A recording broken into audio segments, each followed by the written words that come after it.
Olá, estudantes da segunda série. Sejam todos bem-vindos, sejam todas bem-vindas. Eu, professor Paulo Brito, Jéssica, nossa intérprete, nesse bate-papo sobre Revolução Francesa e o período napoleônico, o expansionismo de Napoleão Bonaparte, Dê uma olhada no objetivo, compreender o expansionismo napoleônico e seu impacto sobre a Europa, como também sobre a América, Napoleão Bonaparte, quando expande o seu poder para além da França, lembrando vocês, o primeiro período do governo napoleônico, chamado ali de governo consular, Napoleão organiza a França internamente.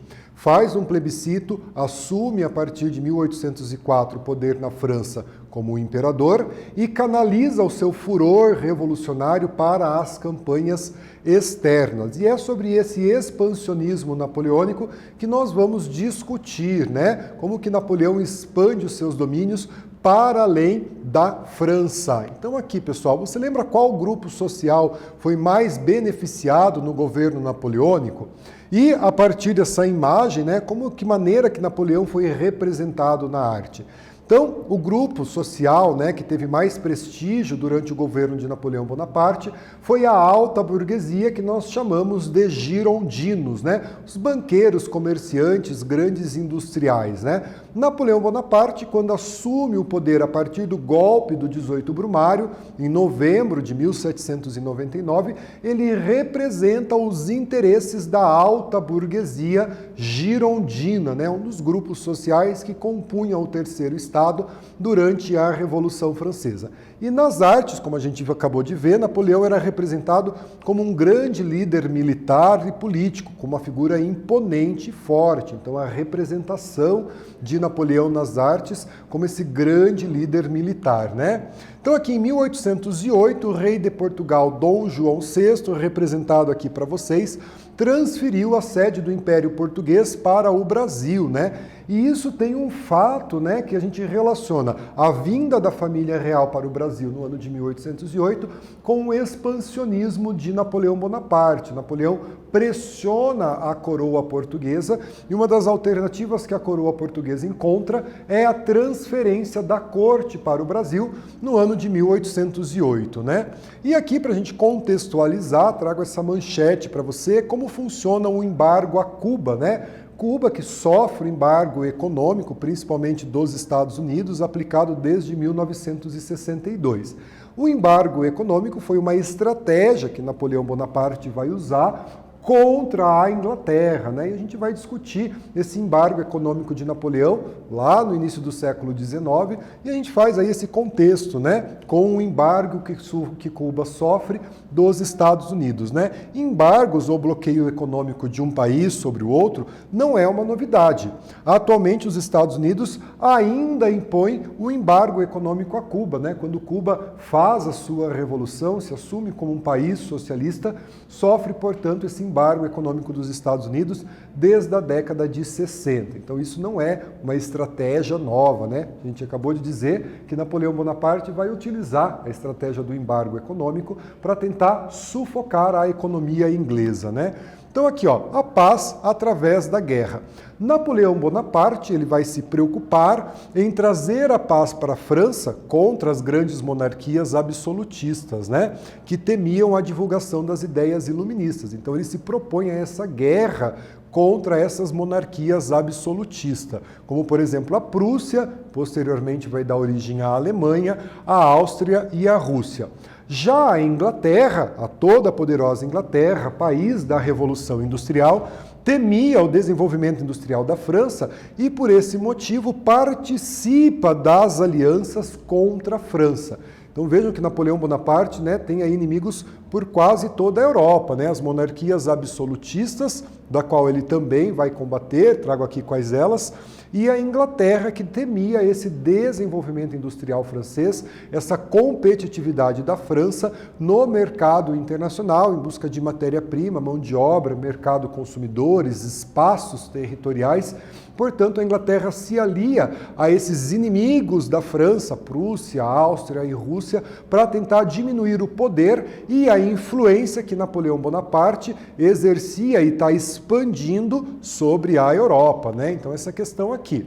Em 1805, a Marinha Francesa enfrentou a Marinha Inglesa e foi derrotada na Batalha de Trafalgar. Vale lembrar que Napoleão Bonaparte, ele era um general do exército e ele tem um importante exército, tá? Muito provavelmente o exército mais poderoso da Europa.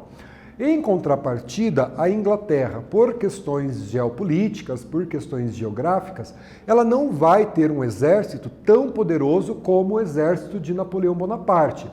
Por quê? Por questões geográficas, por questões geopolíticas. O Reino Unido, da qual a Inglaterra faz parte, é uma ilha. Então, durante o período de Napoleão Bonaparte, por exemplo, a Inglaterra vai ter uma excelente marinha. Ela não tem fronteiras territoriais, né, fronteiras secas com outros países da Europa. Então, neste período, ela tem uma importante marinha. Durante a Segunda Guerra Mundial, a Inglaterra, por exemplo, vai ter uma excelente força aérea, a Royal Air Force.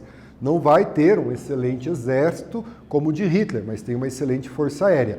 Neste período, século XIX, a Inglaterra tem uma excelente marinha e vence a marinha francesa na famosa Batalha de Trafalgar. Napoleão percebe que, militarmente, é uma missão muito difícil de vencer a Inglaterra. Então, diante da derrota, Napoleão decreta o bloqueio continental, com o objetivo de prejudicar a economia inglesa, né? O que dizia o bloqueio continental, né? Napoleão Bonaparte proibia os países da Europa e suas colônias de comercializar com a Inglaterra. Fazia um embargo econômico, assim como a gente viu no início da nossa aula, o embargo que Cuba sofre com os Estados Unidos, né? Então, qual era a ideia de Napoleão? Ao proibir o comércio dos países europeus e de suas colônias com a Inglaterra, prejudicar economicamente a Inglaterra. Os países que desrespeitassem o bloqueio continental seriam invadidos pelo exército napoleônico, os reis eram depostos dos tronos e Napoleão assumia o controle da nação. Então esse era o bloqueio continental, não fazer comércio com a Inglaterra. Olha aqui a atividade. Temos um texto, vamos ler o nosso texto, né? Então ele diz assim: temos decretado e decretamos o que segue. Artigo 1º. As Ilhas Britânicas são declaradas em estado de bloqueio. Artigo 2º. Qualquer comércio e qualquer correspondência com as Ilhas Britânicas ficam interditados. Artigo 4º. Qualquer loja, qualquer mercadoria, qualquer propriedade pertencente a um súdito da Inglaterra será declarada boa presa. São trechos do bloqueio continental. Com que intenção Bonaparte decretou o bloqueio continental? Ele funcionou? Então responda a atividade e a gente volta com a nossa correção.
Pessoal, vamos então corrigir a nossa atividade, né? Nós temos um texto aí com 3 artigos, o primeiro, o segundo e o quarto, sobre o bloqueio continental. E a gente tem uma pergunta, né? Com que intenção Napoleão Bonaparte decretou o bloqueio continental e se este bloqueio continental funcionou? Então aqui a resposta para vocês. Napoleão, com um bloqueio continental, pretendia enfraquecer economicamente a Inglaterra para em seguida conquistá-lo. Mas esse bloqueio ele não vai surtir o efeito que Napoleão desejava com esse bloqueio continental, né? Pois teve países que descumpriram, como por exemplo Portugal e Rússia. E professor, por que esses países descumpriram o bloqueio continental? Porque Napoleão Bonaparte, como nós vimos, proibiu o comércio com a Inglaterra. Mas a França não teve capacidade de absorver a produção, principalmente a produção agrícola desses países, né? A Rússia, por exemplo, grande produtora agrícola no período, vendia os seus produtos para a Inglaterra. Portugal tinha contratos de comércio com a Inglaterra.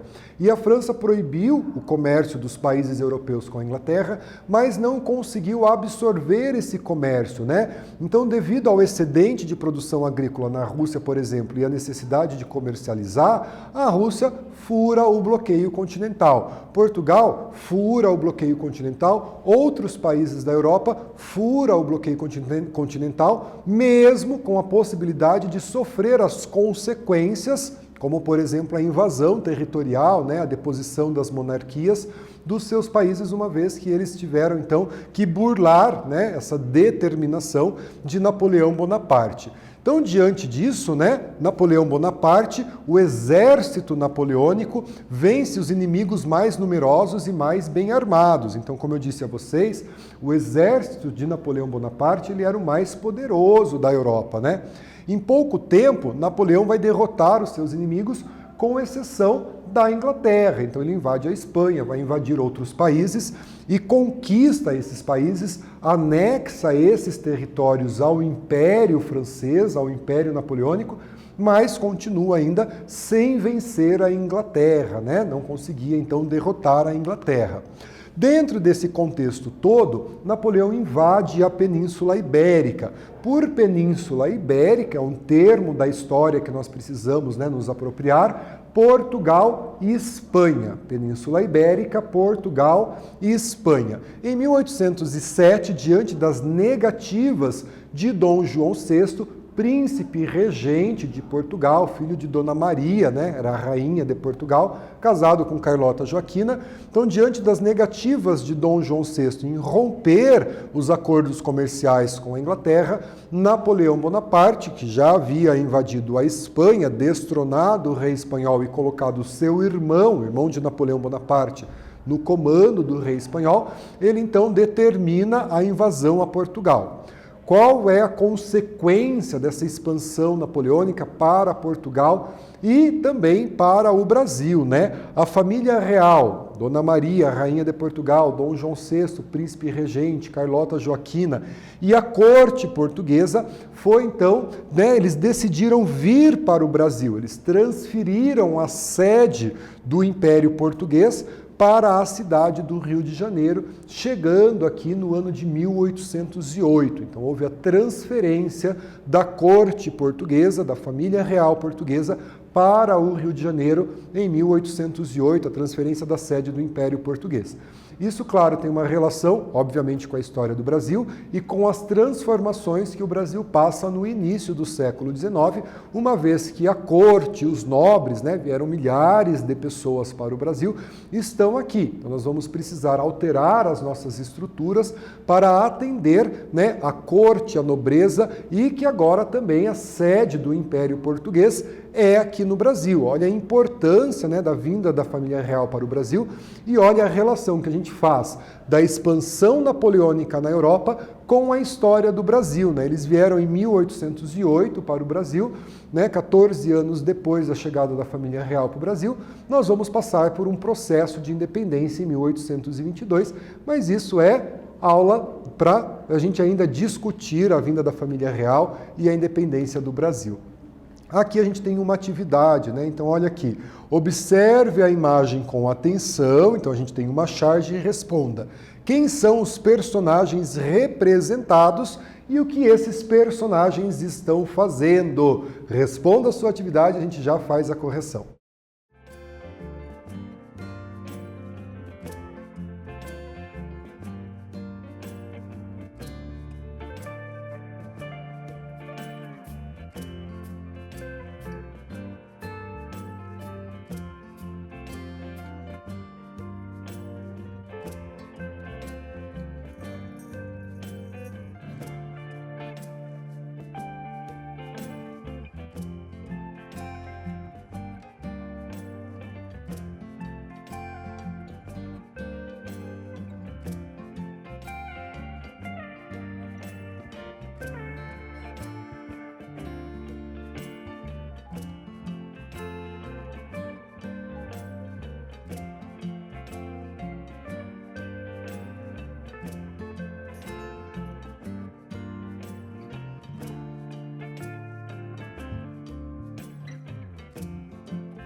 Pessoal, vamos corrigir a nossa atividade, né? Então a gente tem essa charge aqui e a gente tem a pergunta, quem são os personagens representados e o que eles estão fazendo, né? Então aqui é a resposta para vocês, né? Os personagens representam o governante da Inglaterra e Napoleão Bonaparte da França e eles estão dividindo o mundo entre si, né? As duas maiores potências europeias no início do século XIX, aqui representadas na charge, Napoleão Bonaparte representando a França e o governante inglês, e eles estão, portanto, dividindo o mundo entre si. Pessoal, aqui uma imagem, né? Observe que o objetivo era prejudicar economicamente a Inglaterra, então essa linha aqui tracejada, o bloqueio continental, proibindo o comércio aqui, né, com o Reino Unido, com a Inglaterra. Então, os países aqui da Europa, né, veja que a França aqui expandiu o seu império, aqui essas regiões eram, né, países dependentes de Napoleão Bonaparte, então veja o tamanho, né, do poder do império de Napoleão Bonaparte, e aqui destacando para vocês a linha determinando o bloqueio continental, beleza? E isso vai, né, essa expansão de Napoleão Bonaparte vai gerar um anti-bonapartismo. O que é isso, né? A posição contrária de algumas monarquias dos países invadidos frente a esse expansionismo de Napoleão Bonaparte. Então aqui, ó, as guerras napoleônicas vão causar distúrbios, né, tanto na Europa como aqui na América. E os povos que foram dominados pelo exército francês, dominados por Napoleão Bonaparte, vai reagir aos conquistados, né, aos conquistadores, vão reagir a essa presença de Napoleão Bonaparte. Na Espanha, por exemplo, a reação popular foi tão intensa que Napoleão Bonaparte foi obrigado a rever as suas decisões e ceder o trono que ele havia dado ao seu irmão José Bonaparte para a família real espanhola. Então vejam aí, né, que as monarquias, a população começa a reagir contra Napoleão Bonaparte, o que a gente chama de antibonapartismo. Um outro país invadido por Napoleão Bonaparte foi a Rússia, né? Então a Rússia descumpriu o bloqueio continental e Napoleão Bonaparte então determina a invasão, né, da Rússia pelo exército francês. Isso aconteceu em 1812. Obviamente, o exército francês, o exército napoleônico, era superior ao exército russo. Porém, a Rússia vai se utilizar da técnica de terra arrasada. Ela não entra em confronto com Napoleão Bonaparte, ela vai retirando, né? Ela vai indo para o interior do território russo e destruindo o que poderia ser utilizado pelo exército russo. Plantação, né? Moradia, casa, incendiavam plantações, incendiavam vilas. Então o exército francês se depara com o inverno russo, né? Um rigoroso inverno russo. Não havia, né, alimento, não havia, né, abrigo para todos os 600 mil homens que Napoleão mandou para essa campanha na Rússia, e grande parte desses homens morrem, né, impondo uma derrota a Napoleão Bonaparte, quando ele resolve, portanto, invadir a Rússia. E aqui tem uma atividade para a gente fazer. Olha só, a Rússia possuía, no início do século XIX, um exército inferior ao francês, o que explica a derrota napoleônica em sua campanha contra os russos, após os russos desrespeitarem a imposição do bloqueio continental. Então, veja aí para a gente fazer essa relação, responda a sua atividade e a gente volta fazendo a correção.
Galera, vamos então corrigir a nossa atividade, né? O que explica a derrota do poderoso exército de Napoleão Bonaparte quando ele invade a Rússia, que descumpriu o bloqueio continental, né? Sabendo da sua inferioridade perante o exército de Napoleão Bonaparte, o exército russo se utiliza da técnica conhecida como terra arrasada, né? Provocando uma derrota inesperada para as forças napoleônicas. O que motivou, né, a derrota na Rússia, motivou e encorajou as tradicionais potências adversárias da França a se unirem mais uma vez. Então, uma aliança entre a Inglaterra, a Áustria e a Prússia formaram um gigantesco exército que venceu, portanto, os franceses, invadiu a França e ocupou a capital Paris em 1814. Napoleão Bonaparte foi aprisionado e enviado para uma ilha, né, para fazer o exílio, e Luís XVIII, da dinastia dos Bourbons, foi então colocado no trono francês, né? Napoleão então foi para um exílio. E daí a gente tem o fim do Império Napoleônico, ok? Galera, olha aqui, ó. Napoleão conquistou vários territórios, ele expandiu, né? A partir do momento que ele se torna imperador da França, ele expande o seu poder para outros países da Europa, como, por exemplo, a Prússia, a Áustria e a Península Ibérica. Lembrando você, Península Ibérica, Portugal e Espanha. Tentou conquistar a Inglaterra, mas não conseguiu. A Inglaterra tinha uma excelente marinha. Sendo assim, ele decreta, no ano de 1806, o bloqueio continental, proibindo o comércio dos países europeus e das suas colônias com a Inglaterra. Porém, alguns países precisaram furar o bloqueio continental, uma vez que a França, não ocupou esse espaço de consumo, principalmente de produtos agrícolas, que a Inglaterra tinha, Então a invasão a Portugal, que desrespeitou o bloqueio continental, teve consequência a vinda da família real para o Brasil no ano de 1808. Em 1812, a França invade a Rússia, que também havia desrespeitado o bloqueio continental, e o exército russo, se utilizando de uma técnica conhecida como técnica arrasada, impõe uma derrota ao Império Napoleônico. Organiza-se, portanto, uma grande frente, Inglaterra, Prússia, Rússia, que derrota as forças napoleônicas, invade Paris, aprisiona Napoleão Bonaparte, que vai ser enviado para o exílio, e retoma o trono Luís XVIII da dinastia dos Bourbons. Beleza? Galera, agradeço a presença na aula, agradeço Jéssica, nossa intérprete, fiquem bem, se cuidem e até a próxima.